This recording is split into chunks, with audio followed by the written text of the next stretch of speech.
네. 그 이번 시간이 TSN 관련해서 아주 깊이 있게 들어갈 수는 없고요. 저희가 TSN의 기본 개념에 대해서 설명을 하려고 해요. 그리고 아름 씨도 알고 있는 내용이고 저도 알고 있는 내용이고 두 사람은 한번 이제 리프레시하는 입장에서 그리고 지혜 씨 입장에서는 TSN 회사 이름이 TSN 랩인데 TSN이 무엇인지 공부하는 개념 차원에서 한번 쭉 훑어보려고 합니다.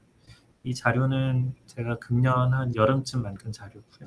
전체적인 내용은 TSN 개념에 대해서 쭉 설명을 하고 TSN이 가장 중요한 몇 가지 개념들이 있거든요. 그게 타임을 어떻게 싱크를 맞출 것인가. 그러니까 여러 개의 서로 다른 기기들이 있으면 여러 기기들의 타임이 일치해야 되거든요. TSN에서는. 그거 하고 그 다음에 패킷을 전송을 하는데 어떻게 스케줄링하고 트래픽을 어떻게 제어를 하고 그 다음에 리소스를 어떻게 이제 레저베이션하고 패스를 어떻게 컨트롤하고 폴트 톨러런트 이런 것들을 쭉 한번 살펴볼 거예요. 근데 여기 나오는 거의 대부분의 용어가 네트워크 전공자들은 쉽게 알 수 있는 용어인데 일반 사람들은 알기 힘든 용어거든요. 그래도 제가 한번 최선을 다해서 어, 설명을 해보도록 하겠습니다. TSN은 뭐냐면 그 타임 센서티브 네트워킹의 약자예요. 이거는 표준의 집합이라고 보시면 될 것 같고요. 저희가 모바일 스펙 하면은 LTE, 뭐 5G 이런 이름이 붙어 있잖아요. 똑같이 이더넷 통신하는 표준인데 그중 하나가 TSN이라고 보시면 돼요. 저희가 집에서 사용하는 공유기 잘 이렇게 살펴보면 802.11.AB, 802.11.N 이런 거 붙어 있잖아요. 그거를 표준화하는 기관이 IEEE라는 기관이 있어요. 그 기관에서 TSN은 뭐냐면은 이더넷을 이용해서 여기 보면 이제 IEEE가 있죠. 이더넷을 이용해서 이더넷은 뭐냐면 우리가 흔히 사용하는 랜선을 이더넷이라고 해요. 이더넷을 이용해서 공장 자동화라든지 아니면 자동차 제어라든지 비행기 제어, 철도 제어 이런 걸 하자는 거예요. 근데 그 전에는 공장 자동화 그다음에 이런 것들은 뭘로 했냐 하면은 이더넷을 쓰지 않고 뭐 캔이라든지 이더캣이라든지 전혀 다른 뭐 프로피넷이라든지 이런 프로토콜을 이런 거를 썼었어요. 이런 네트워크 기술을 썼었어요. 그 이유가 뭐냐면은 기계 장치, 특히 자동차, 철도, 항공 이쪽에서 무기 체계 이쪽에서 중요한 거는 정시에 명령을 내리면 그 명령이 정시에 도착을 해야 돼요. 그거를 뭐냐면 이제 디터미니스틱이라고 하거든요. 보통 결정론적으로. 그러니까 언제 보내면 언제 도착하는 게 결정이 되어 있어야 되는 거예요. 근데 이더넷은 그게 좀 잘 안 되는 대표적인 프로토콜이죠. 그래서 보통 이더넷을 공장 자동화, 자동차 제어 이런 데 잘 사용을 안 했었어요. 그런데 이더넷에서도 이런 실시간 통신이라고 하는데 실시간 통신이 정해진 시간에 정해진 목적지에 도착하는 게 실시간 통신이거든요.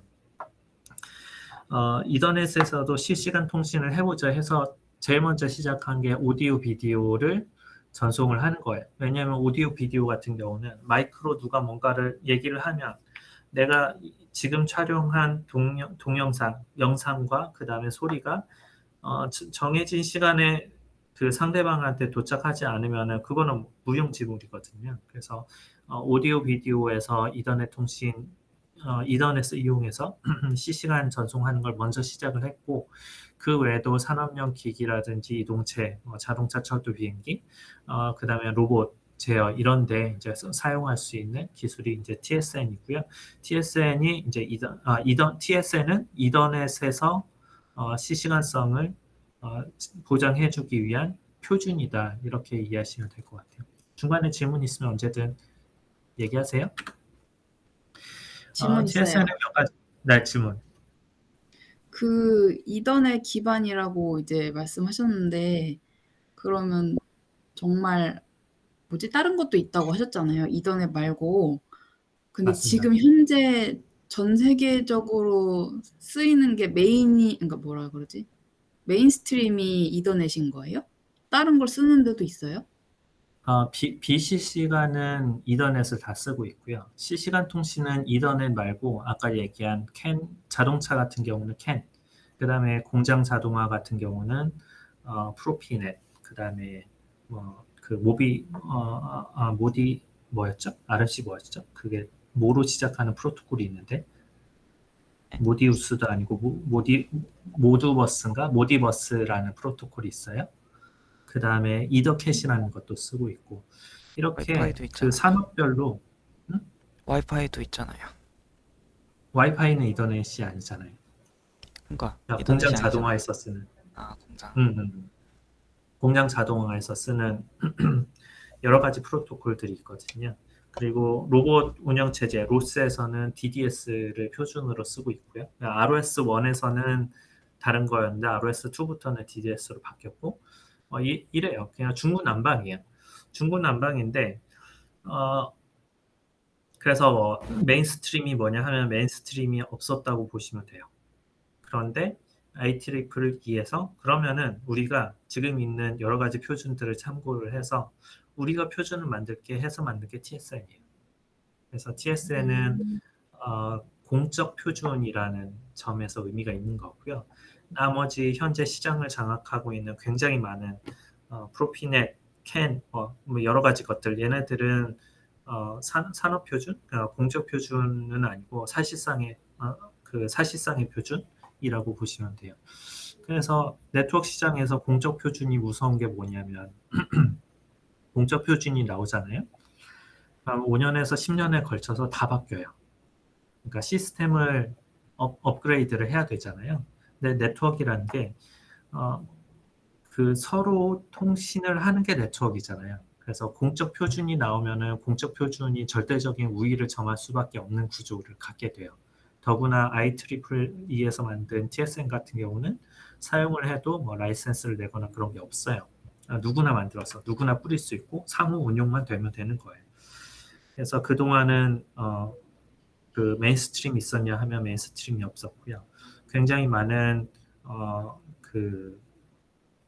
사실상의 표준들이 서로 경쟁하는 구도에서 공적 표준이 처음으로 등장했다 이렇게 보시면 될 것 같습니다. 답변이 됐죠? 그래서 TSN에 몇 가지 특징이 있어요. 첫 번째는 타임 싱크로나이제이션인데 이게 정확한 시간에 보내고 정확한 시간에 받으려면 이 모든 기기들이 아주 정확하게 서로의 시간을 맞추고 있어야 돼요. 그래서 타임 싱크를 해야 되고 두 번째는 스케줄링. 스케줄링은 뭐냐면은 이게 네트워크라는 게 누군가는 패킷을 많이 보내고 싶잖아요. 그래서 서로 경쟁을 하거든요. 경쟁을 할 때 경쟁하는 와중에도 나는 실시간성을 보장해주고 싶어. 어떤 패킷은 도착 지점을 어떤 패킷의 경우에는 언제 도착하는지를 보장을 해주고 싶은 거예요. 그럴 때 필요한 게 패킷을 어떤 스케줄에 의해서 내보낼 것인가 하는 스케줄링하고 패킷이 너무 많을 때 내 트래픽을 어떤 모양으로 만들어 갈 것이냐 이런 트래픽 쉐이핑이라는 개념이 있습니다. 그 다음에 패스가 여러 개예요. 보통 저희가 인터넷 하면은 서울에서 부산까지 가는 방법이 여러 개인 것처럼 인터넷도 A라는 경로에서 B로 가는 경우가 여러 개인 경우가 많이 있어요. 이런 여러 가지 경로를 어떻게 선택할 것인가. 그 다음에 여러 경로가 있을 때 이게 그 reliability, 그러니까 신뢰성이 중요한 경우에는 이중 경로를 어떻게 잘 활용을 할 것인가. 이런 것들이 굉장히 중요한 이슈이고 이런 것들을 표준화해 놓은 것이 TSN이라고 보시면 될 것 같습니다.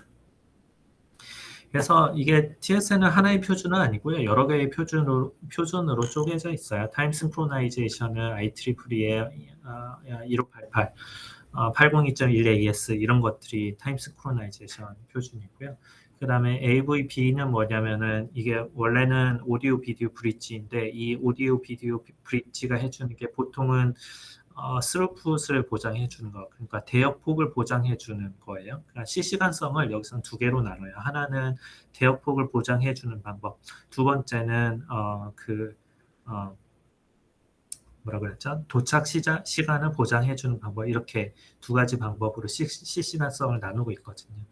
그래서 AVB는 대역폭을 보장해주는 프로토콜, 그 다음에 TSN에서 TAS 같은 경우는 도착 시간을 보장해주는 프로토콜 해서 여러 가지 프로토콜들이 이렇게 엄청 많은 엄청 많은 표준들이 있고 이 표준들을 다 합쳐서 TSN이라고 합니다.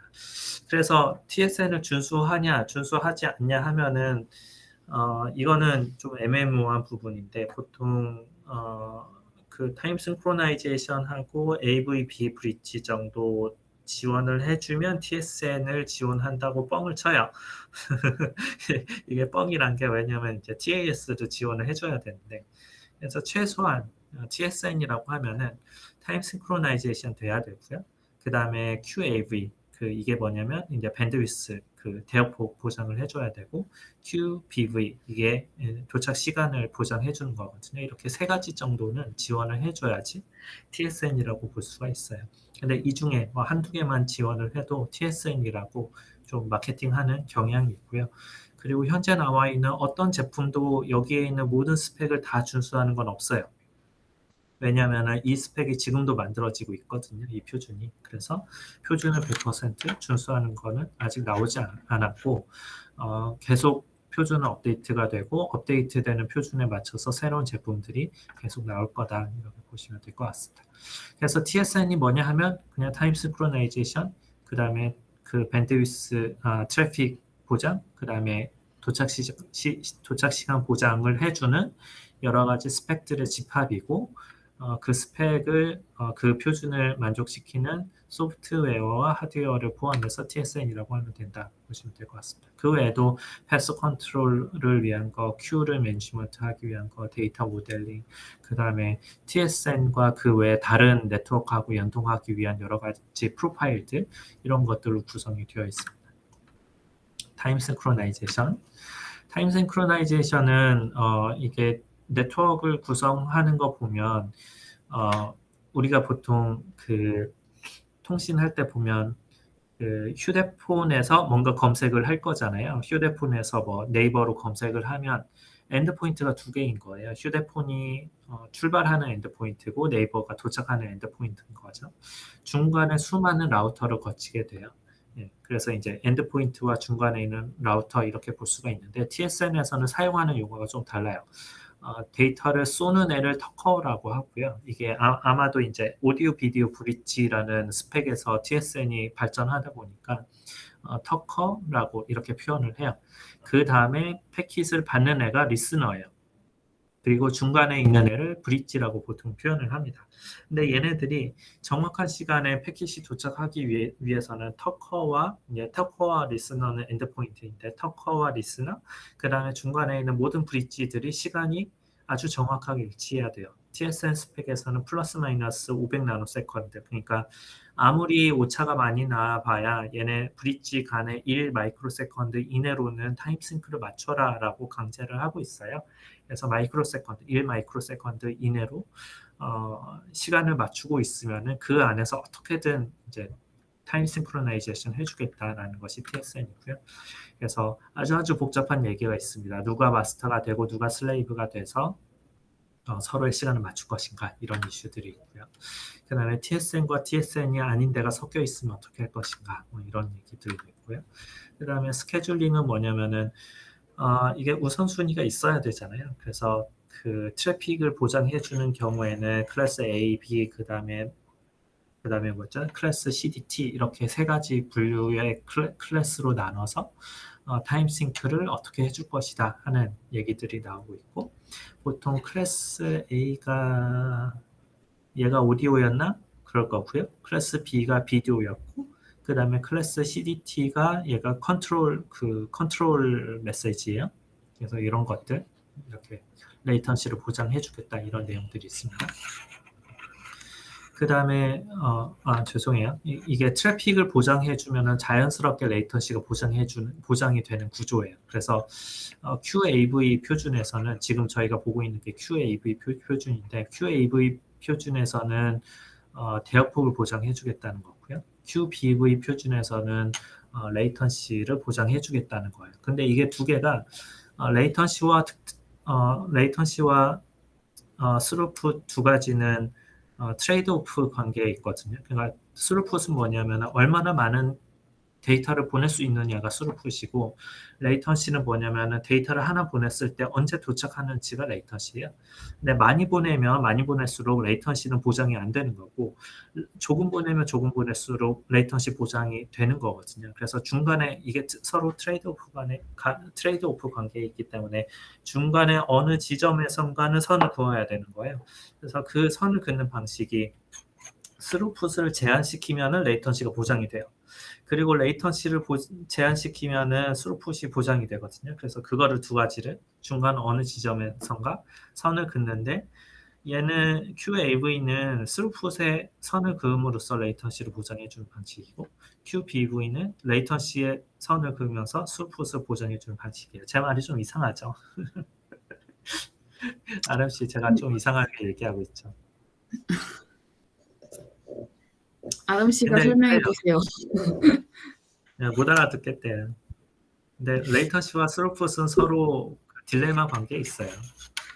근데 궁금한 게 그럼 애초에 뭐 A랑 B랑 통신을 해야 돼요. 그래서 A가 B한테 뭘 보냈어요. 그러면 그게 예를 들면 정보라고 치면 그 정보가 한두 개가 아니라는 소리잖아요. 그죠? 그렇죠. 여러 개죠.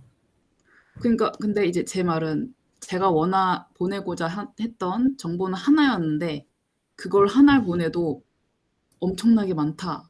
그 정보 외에 다른 것들이 많다. 이런 말씀인 거예요? 그렇죠. 왜냐면은 1대1로 통신하는 게 아니고 1대 N으로 통신을 하고 있잖아요. 그러니까 나 말고도 다른 애들이 막 보내고 있는 거예요.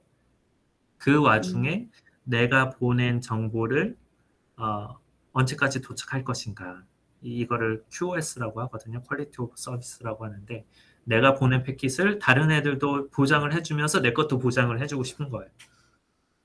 그게 그게 TSN의 동시에 들어가기 수는 없는 구조예요? 네, 왜냐하면 대역폭의 한계가 있으니까.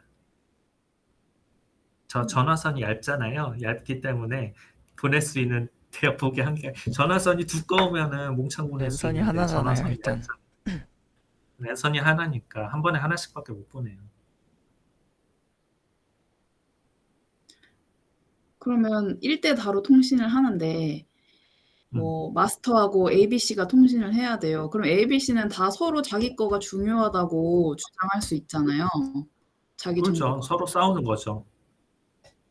그럼 그거의 우선순위를 뭐 정해야 된다 이런 거예요? 정보의 네, 내용에 맞아요. 따라서? 우선순위를 정해주는데, 얘는 레이턴시가 중요한 녀석, 그 다음에 얘는 스루풋이 중요한 녀석이 나눠진다는 거죠. 그래서 그거를 어떻게 잘 조합을 해서 전부 다 그 QS를 어떻게 그 ABC를 전부 다 만족시킬 수 있을 것인가 하는 문제를 푸는 게 TSN. 그러면 지금까지는 그런 표준이 제대로 없었으면 어떻게 됐었어요? 그래서 ABC가 동시에 보냈어요? 이더넷에서는 그 실시간 통신을 못했어요. 시간 순도 아니고 그냥 제대로 안 됐던 거예요? 저희 이더넷에서는 안 됐고요. 다른 방법은 뭐냐면, 제일 쉬운 방법은 A하고 선을 따로 따고 B하고 선을 따로 따고 A, B, C가 선을 각각 쓰는 거예요. 전용 대역폭 선을 3개를 따는 거예요. 그러면은 내가 언제 보내도 원하는 시간에 보내고 받을 수 있잖아요. 그쵸? 지금까지는 이런 식으로 많이 했어요. 그렇게 하면 안 그리고 돼요? 그거 그렇게 유지하면 하면 안 선을 되나요? 3개 따요. 너무 선을, 비효율적이라서? 선을 엄청나게 많이 깔아야 되잖아요. 그러네요. 그래서 그 다음 방법이 뭐냐면, 약속을 정하는 거예요. 자, A, B, C 중에 A가 제일 중요하니까 A가 얘기할 때는 B, C는 입을 다물어 하는 거예요. 그러면 A가 보장이 돼요. B, C가 보장이 안 될 거 아니에요. 그래서 이제 비율을 나눠주는 거예요. A는 얼만큼 쓸 수 있고 B는 얼만큼, C는 얼만큼 쓸 수 있고. 근데 이거를 이제 프로토콜이라고 부르거든요. 근데 이런 프로토콜을 TSN만 있는 게 아니고 엄청나게 많은 데서 시도를 했어요. 아까 얘기했던 캔이라든지 프로피넷이라든지 이더캣이라든지 이런 데서 시도를 했어요. 그래서 이미 잘 쓰고 있었어요. 10몇 년, 20몇 년. 근데 왜 TSN이 왜 나왔냐? 걔네들은 그 사실상의 표준이고 TSN은 공적인 표준이에요. 해봤더니 되는 거예요. 그래서 걔네들의 장점을 잘 모아서 자 그러면은 이제 공적 표준 나올 때 됐으니까 공적 표준 나와서 TSN을 다 같이 쓰자. 왜 프로피넷 만들고 왜 DGS 만들고 왜 OPCUA 만들고 서로 따로 쓰고 서로 호환성 안 되고 왜 이렇게 복잡하게 사냐. 우리 전부 다 컴프로마이즈해서 하나만 쓰자라고 약속을 한 게 TSN입니다. 물론 GSC가 얘기한 거에서 ABC가 있는데 ABC 세 개가 나만 중요해하고 맥시멈으로 셋 다 쏘는 거예요. 그러면은 누구도 보장이 안 될 거잖아요. 그래서 네. 그거를 처음부터 약속을 하는 거예요. A는 얼만큼만 쓰자. 그리고 그 이상 쓰면은 날려버리겠어. B 너는 얼만큼만 써. 그리고 그 이상을 쓰면 날려버릴 거야. 처음부터 약속을 하는 거예요. 그러면은 적어도 약속한 범위 내에서는 QS를 지켜주겠다라는 것이 TSN인 거죠. 그래서 TSN 접근 방법은 대역폭을 보장해주는 방법, 그 다음에 레이턴시를 보장해주는 방법 이렇게 두 가지 방법으로 접근 방법이 나눠집니다. 그래서 대역폭을 보장해주는 방법은 크레딧이란 걸 써서 대역폭을 보장해주겠다. 그 다음에 레이턴시를 보장해주는 방법은 그 타임 슬롯을 이용해서 레이턴시를 보장을 해주겠다. 이게 사실 이더넷을 아는 사람 입장에서는 되게 재미있는 그림인데 예전에 타임 디비전 해주는 프로토콜하고 이더넷은 그 콜리전 디텍션 하는 프로토콜이거든요. 두 개가 경쟁을 했어요.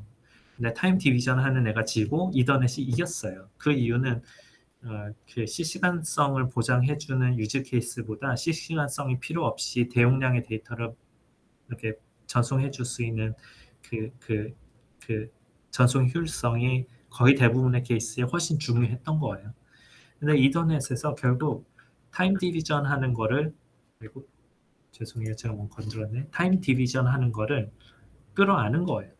그래서 타임 디비전하고 이더넷 콜리전 디텍션 하는 두 가지 프로토콜이 서로 경쟁을 하다가 콜리전 디텍션 프로토콜이 이기고 한 20년 지나서 콜리전 디텍션 하는 표준에서 타임 디비전 스펙을 끌어안는 거예요. 그래서 이게 내통하는 사람 입장에서는 되게 재밌는 그림이에요. 이런 걸 왜 하지? 완전히 변칙인데? 뭐 중간에 타임 디비전 할 때 어떻게 하면 효율적으로 전송할 것인가 이런 것들이 있고요. 그 다음에 A와 B와 C가 서로 통신한다고 했었잖아요. 그러면 A와 B와 C를 어떻게 구분하느냐 하는 문제가 있어요. 그래서 TSN에서는 VLAN ID를 이용해서 VLAN ID하고 아니죠. 맞네. VLAN ID하고 그 다음에 맥 어드레스 그 보내는 쪽의 맥 어드레스 이렇게 두 가지 정보를 합치면은 64bit이 되거든요. 8바이트가 돼요. 이 8바이트를 가지고 8바이트를 기준으로 그 대역폭을 보장해 준다. 그 QS를 보장해 줍니다. 그래서 복잡한 구조가 있을 때 서로 어떻게 대역폭을 보장해주고 서로 타임 싱크를 어떻게 맞출 것이며 그 다음에 얘네들이 서로 이제 뭔가 뭐였죠? 전체 그 자원을 예약을 해야 되는데 A는 얼만큼 쓰고 싶어요, B는 얼만큼 쓰고 싶어요. 이거를 어떻게 서로 예약할 것인가. 이렇게 그 분산된 모델을 쓸 거냐 아니면은 중앙 집중적인 모델을 쓸 거냐 완전히 중앙 집중적인 모델을 쓸 거냐 이런 내용들이 있고요. 그 다음 패스가 여러 개일 때 뭐 SDN을 이용해서 이쪽으로도 가고 저쪽으로도 가면은 한쪽이 끊어졌을 때 이제 나머지 통로를 살릴 수 있다 이런 개념들이 있습니다. 이 개념이 저희가 지금 철도 쪽 하고 있는데 철도 쪽에서 제일 중요한 개념이 이거예요. 예를 들면 차량 제일 앞에 있는 센서예요. 그래서 긴급하게 정지해야 되는 상황이 발생했다고 쳐요. 그러면은 앞쪽에 있는 센서에서 데이터를 전송을 해줄 거잖아요. 근데 이 데이터가 있으면은 그 차량을 멈출 수 있고 없으면은 앞에 있는 사람을 칠 수도 있는 거거든요. 이렇게 운행과 관련되는 중요한 정보는 두 군데로 보내는 거예요.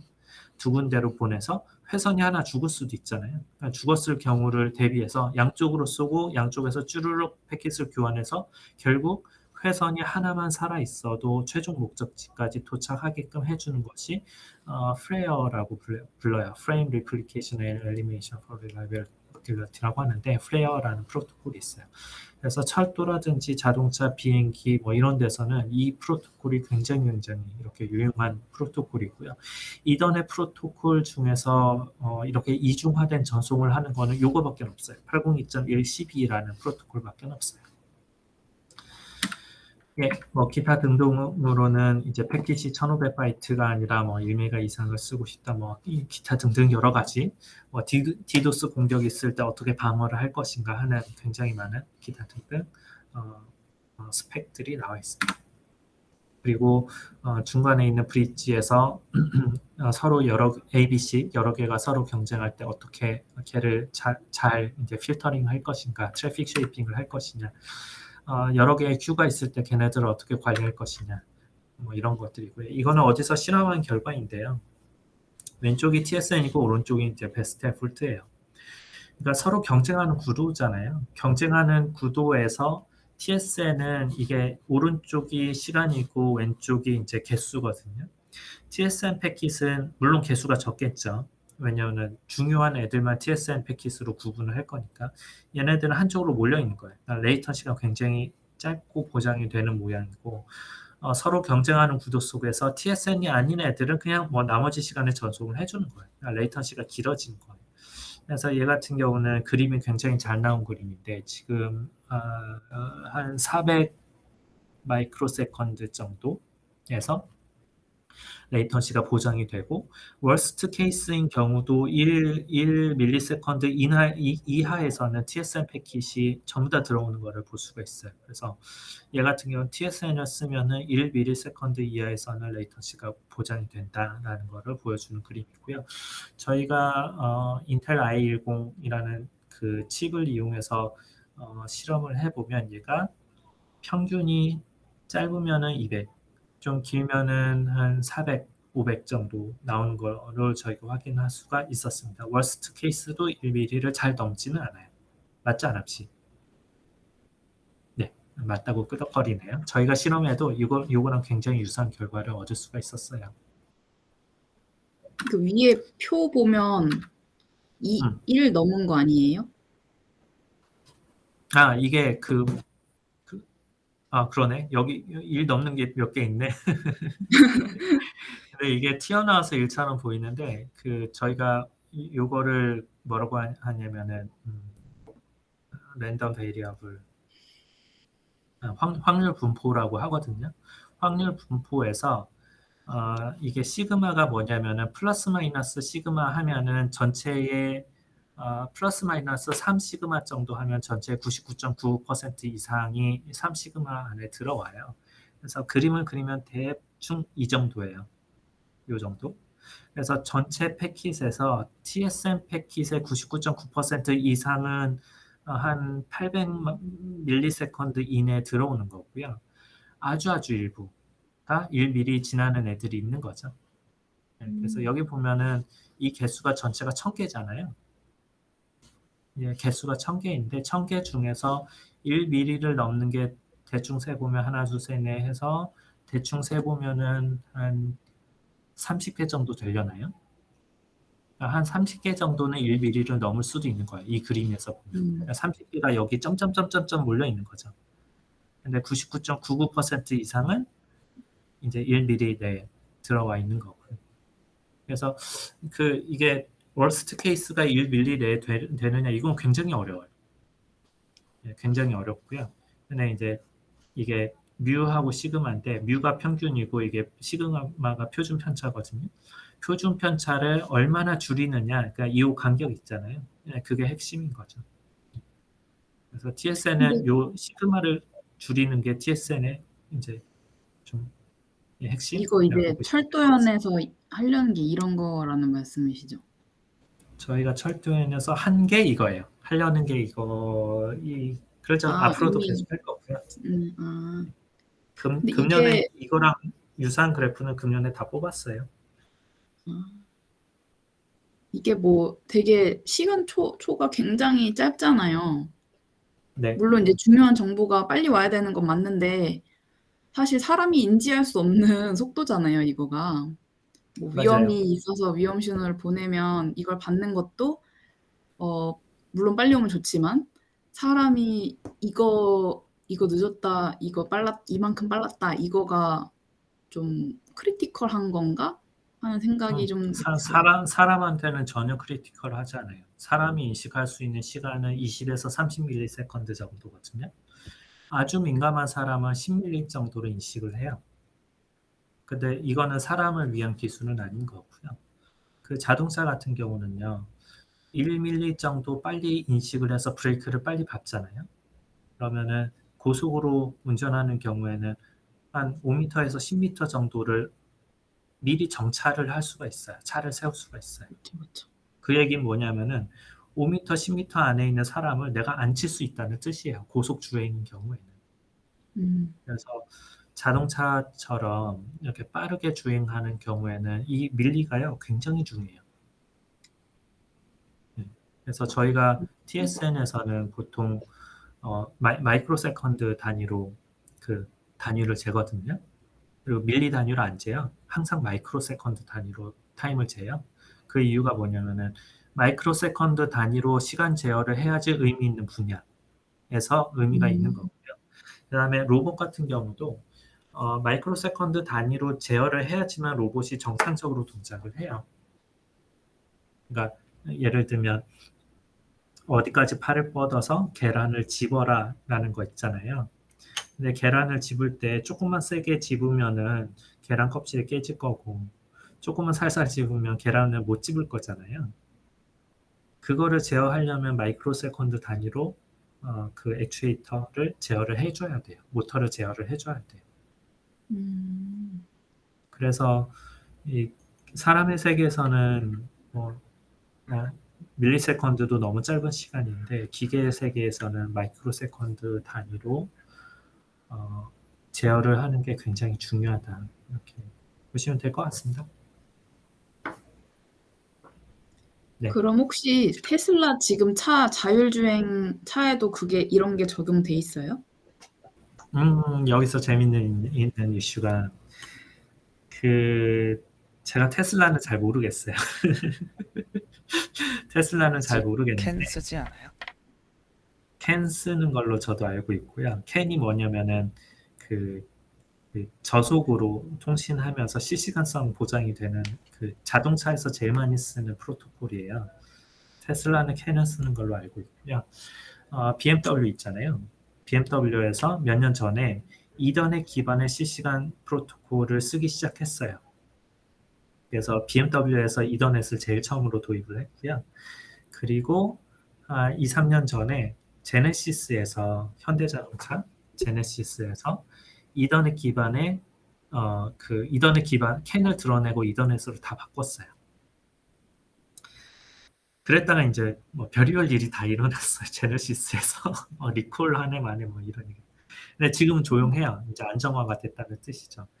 그래서 자동차들이 점차적으로 캔에서 이더넷으로 바꿔가는 추세에 있고요.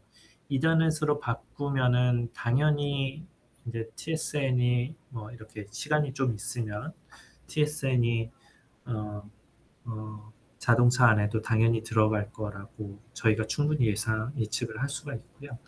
항공기 쪽에서도 TSN과 유사한 이더넷 기반의 다른 프로토콜이 도입된 경험이 있고, 그 저희 경험이 아니라 다른 사람들의 경험이 있고, 그 다음에 어디였죠?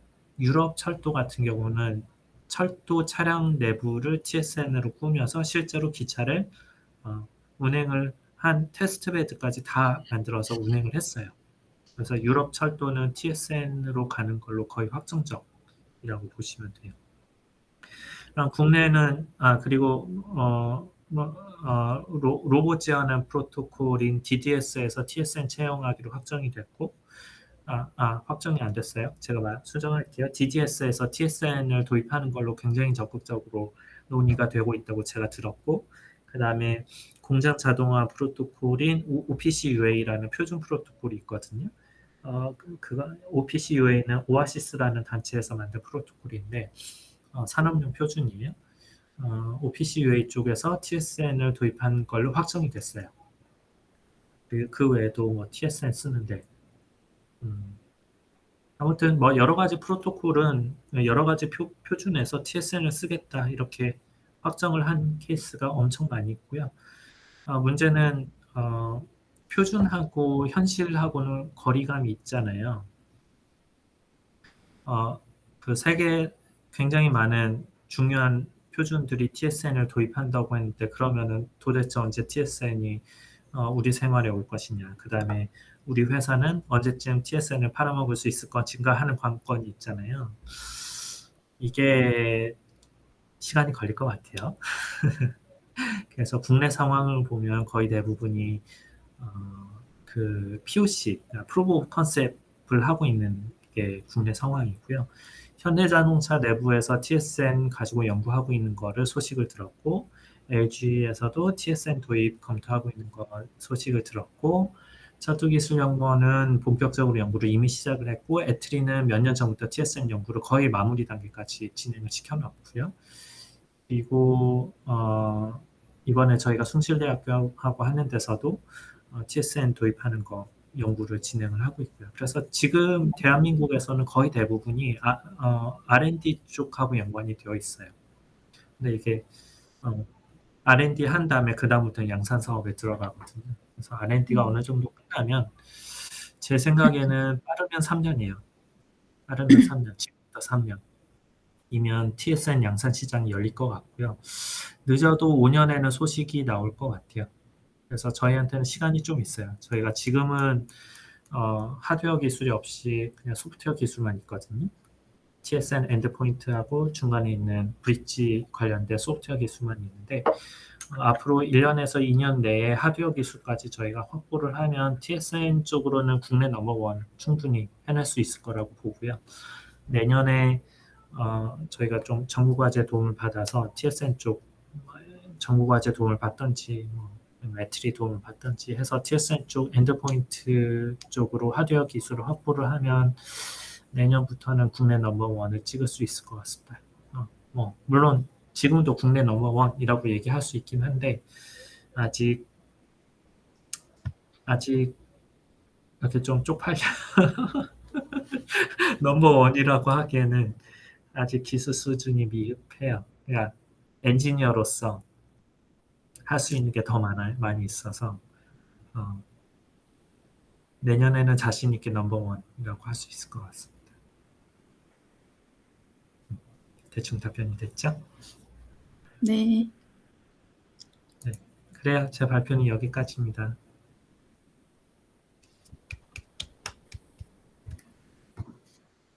질문. 네. 표준이 802.1이잖아요. 네. 근데 이더넷이 802.3인데 누가 먼저 나온 거예요? 이더넷이 먼저 나왔어요. 근데 왜 쟤는 802.1이에요? 그 TSN이 원래 802. 글쎄요, 그냥 분야가 그런 것 같아요. 왜냐면 802.1Q가 VLAN 표준이잖아요. 네, TSN이 VLAN, 그러니까 그 스펙으로 보면 VLAN 기반의 기술이라고 볼 수 있잖아요. 프로토콜로만 보면. 그러다 보니까 802.1Q 안에 TSN 여타 표준들이 전부 다 통합이 되고 있거든요. 그래서 그냥 802.1Q를 VLAN이 가지고 있어서 이쪽에 통합이 되는 것 같아요. 만들어지는 시간 순이 아니고 그냥 분류가 그렇게 되는 것 같아요. 왜 802.1인지는 잘 모르겠어요. 그냥 왜 그냥 아름 씨 질문에 대해서 답변을 하려면 왜 이더넷은 802.2라고 했나요? 아까? 3. 802.3이었나요? 왜 이더넷은 802.3인데 왜 VLAN은 802.1이에요? 하면은 모르겠어요. 걔네는 순서대로 나왔을 네. 거 아니에요. 그냥 워킹그룹, 제가 알기로는 워킹그룹 만들어지는 순서대로예요. 네. 그래서 VLAN이 이더넷하고 이더넷보다는 먼저 나온 거예요. 그건 또 아니죠. VLAN은 802.1인데 그럼 802.21 이게 워킹그룹 명칭이거든요. 802.1이 뭔지 한번 보자. 802.1이 랜 개념을 잡던 그룹이었던 것 같아요. 아, 그 먼저 나오는 게 맞네요.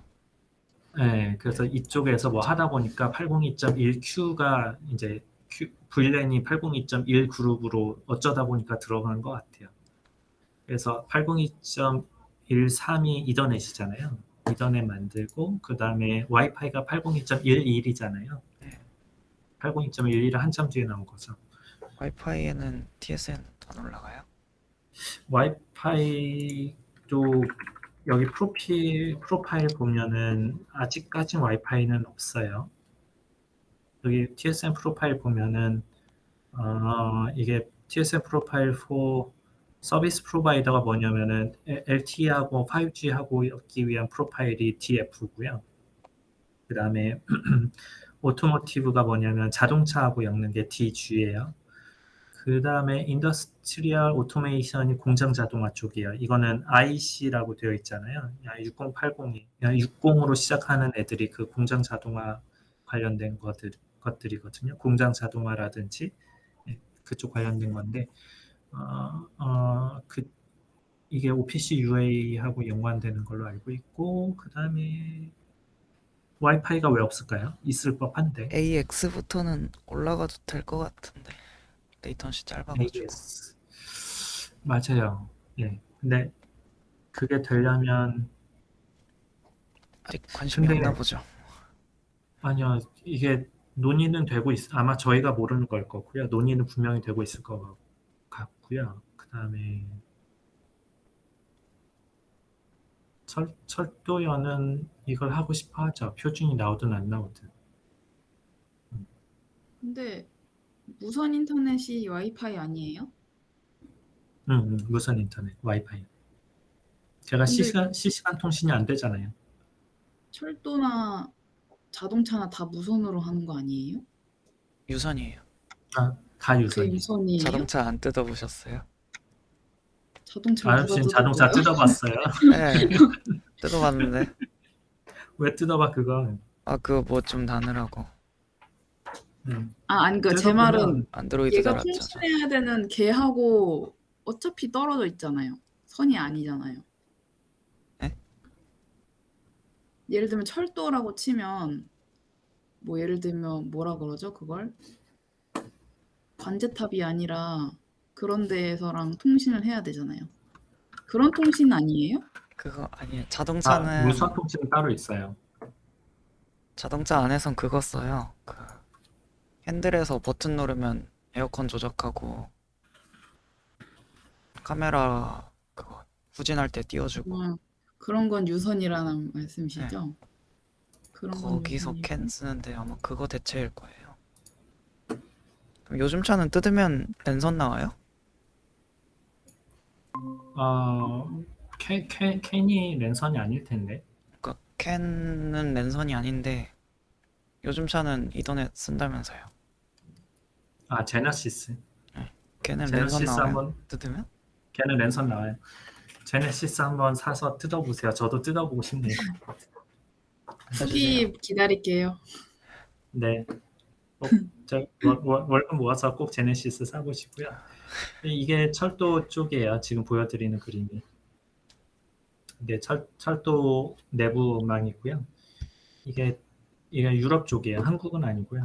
유럽 쪽이고요. 여기 보면은 그 CS가 뭐냐면은 그 스위치고요. 가운데 있는 요 빨간 점들 있잖아요. 이게 아까 얘기한 중요한 데이터는 두 군데로 나눠서 쏘는 거예요. 그래서 이쪽에서 쏘면 위로도 가고 아래로도 가요. 그래서 철도 차량 내부는 전부 다 유선 통신이고요.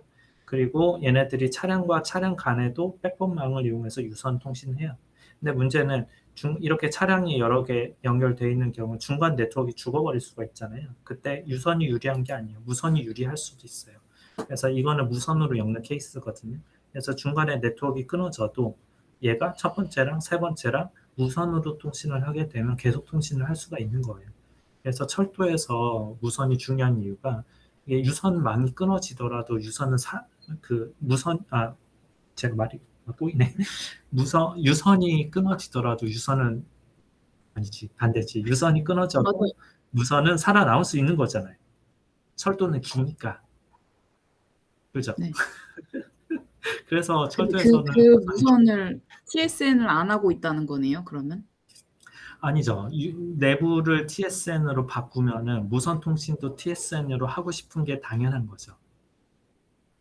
그리고 참고로 한국철도는 어떻게 돼 있냐면 현재 한국철도 내부는 캔 통신하고 있고요. RS232485422 같은 레거시 통신 여전히 사용을 하고 있고요.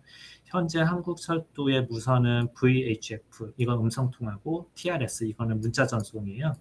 그래서 이 두 가지를 현재 표준으로 사용을 하고 있고요. 지금 LTER이라고 저희 LTE 쓰는 거 있잖아요. 그 기지국을 철도 뭐죠? 이게 노선 있잖아요. 노선에 맞춰서 쭈루룩 심는 거예요. 그래서 철도 전용 LTE망을 쓰고 있거든요.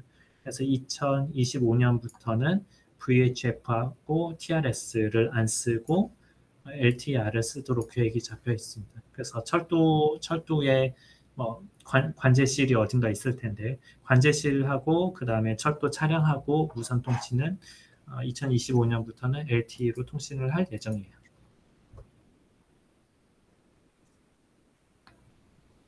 질문에 대해서 다 답이 됐죠? 네. 네. 그럼 오늘 세미나 발표는 여기까지 하도록 하겠습니다. 수고하셨습니다.